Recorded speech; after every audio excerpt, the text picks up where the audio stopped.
More and more women are getting pregnant at 40 and older. Yes, it is very possible. As much as a woman gets older, her chances of getting pregnant reduces.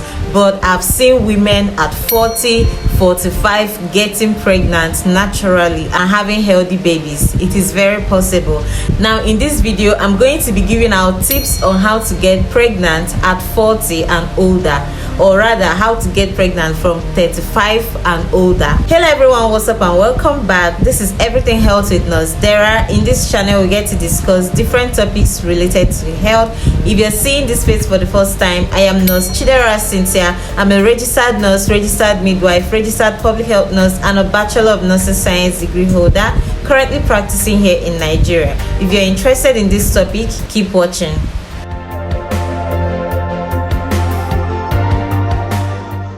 As much as it's true that as women age, their fertility declines, I'm going to explain why it is like that. So a girl child is born with approximately 1 to 2 million eggs, and unlike men who have the ability to produce sperm to replenish the sperm that has been lost, women cannot produce egg. So the amount of eggs you're born with is what you're going to get, and that is what you're going to have till you get to menopause. So these eggs continue to reduce as a woman grows older. At birth, a girl child is born with approximately 1 to 2 million eggs, and by the time she gets to puberty, that egg have dropped to 300 to 400,000 eggs. By the time the woman gets to early 30s, the eggs have significantly dropped to approximately 75,000 eggs, and when she gets to her late 30s, she's having about 27,000 eggs. By the time she's close to menopause, she's having approximately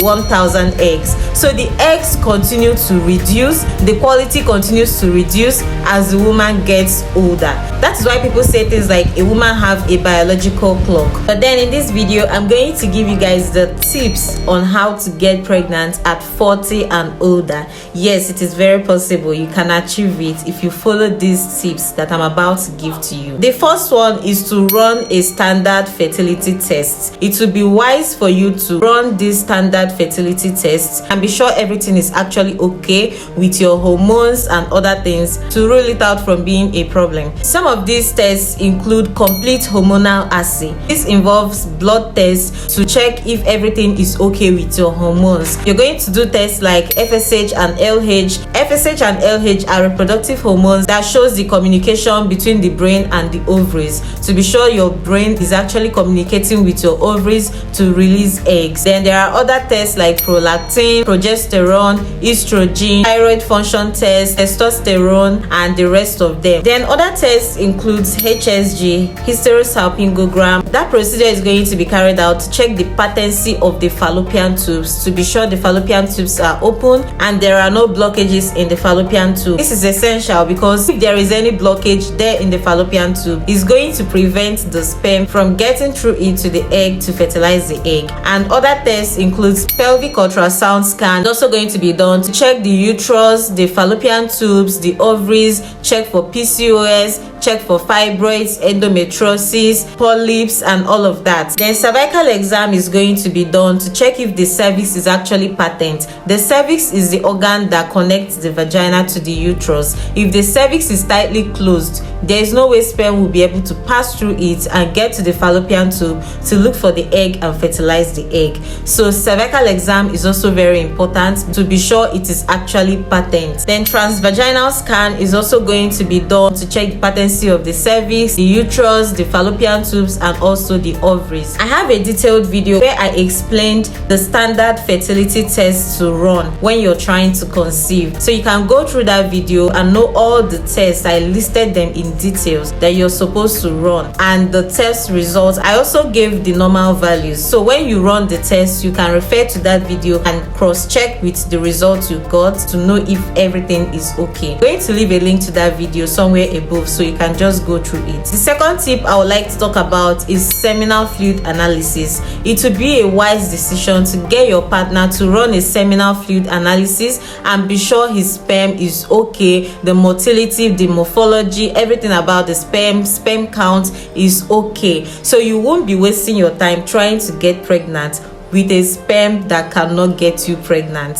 if you understand what I mean. So it's very important to get your partner to run a seminal fluid analysis and be sure everything is also okay from his own end. The third tip I'm about to mention cannot even be overemphasized, and that is to know your menstrual cycle and your ovulation days. Some women use just the app to detect their ovulation days, and that is why they keep missing it, because these apps are computer, they are digital, they can't really be accurate, but they rely solely on them. This app keeps telling them that their ovulation day is going to be on cycle day 14, while in real essence these women can even ovulate on cycle day 19, some on cycle day 15, some on cycle day 11, and then they rely solely on this app that keeps telling them cycle day 14. That is just the simple reason why they are not getting pregnant, because they are missing it. For instance, women with regular 28 days cycle, they are likely to ovulate on cycle day 14. That is, you subtract 14 from 28 days and what you get is 14.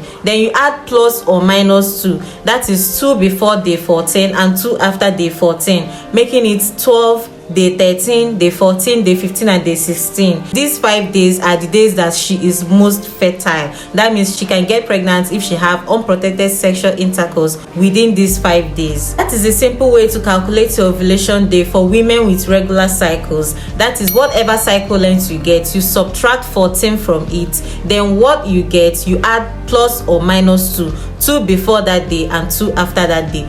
Those 5 days are the days you are most fertile. Then the fourth tip is prenatal vitamins. There are essential vitamins you should consider when you're trying to conceive. These vitamins include folic acid, vitamin D, vitamin B12, calcium, and the rest of them. I have a detailed video on that as well. So these vitamins are essential when you're trying to conceive. Another important tip is healthy lifestyle. Healthy lifestyle like inculcating fruits and vegetables to your diet, exercising, taking a walk is a form of exercise. The exercise must not be strenuous. It can also help you to reduce weight. Then there are certain things to also avoid, which includes drinking and smoking. These cannot even be overemphasized. If you're trying to conceive, you need to quit smoking and quit drinking as well. Then avoid strenuous exercise. Strenuous exercise like lifting weights in the gym and all of that. Then try as much as you can to reduce stress. Physical stress, emotional stress, mental stress. Just reduce all forms of stress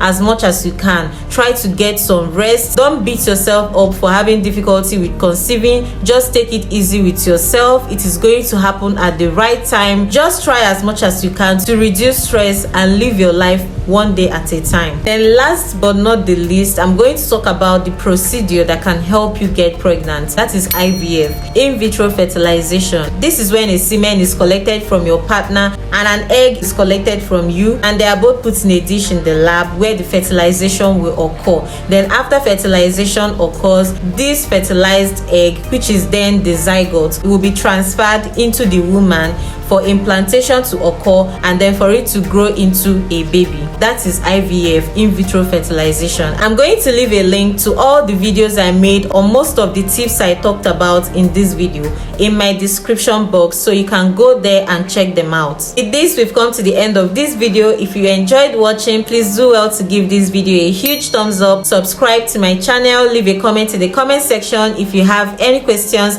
and I'll be there to respond, and turn on your notification bell because I have more informative and educative videos coming your way on this channel. This is it for now. Thanks for watching and see you in my next one. Bye.